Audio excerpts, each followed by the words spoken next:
India is a fairly data-rich country now over the last decade. We spent so much time, right, building the rails. Now with GST data available, obviously UPI's adoption is off the charts.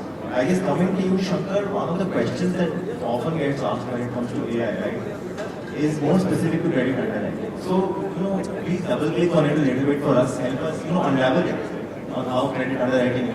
The way I look at today's LLMs that banks have access to, I think it's fairly decent at critiquing something, but probably pretty average in creating something. So if you really have to choose between create and critique, I would say full marks, pretty much full marks for critiquing, but very average performance when you come to create. So again, where from a credit underwriting perspective, where we see benefit is, again, like I mentioned earlier, more of the repetitive task, right?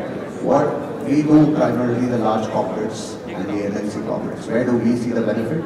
There are a lot of tasks that require credit underwriting. We need to analyze data, of course, put the financials in, ask it to calculate ratios, perfectly fine. Great results, no concerns there. Put in 20 equity reports, ask it to send us projections on what kind of growth projections are being averaged out to 20 different equity reports. Great outcome, no challenges there.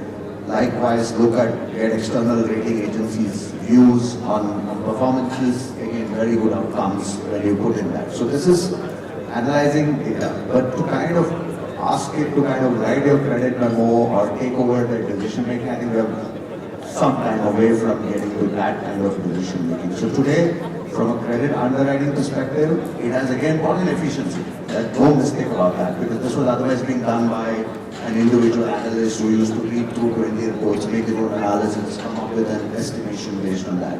Now you're taking away that entire task, finishing it off in, let's say, 5 minutes or whatever it takes for them to analyze. So yes, 100% it's brought an efficiency into the underwriting process, and to Prakash earlier point, the customer benefit of being able to speed up the process is there. But it's only at that base level. It's not kind of taking it up to the next level where, literally you put in that system identifies, okay, this bank requires these 5 things, these 5 parameters are met, here you go, it's approved. Nowhere, anywhere near that kind of a level. So I think from our perspective, that's where we are broadly in terms of credit underwriting.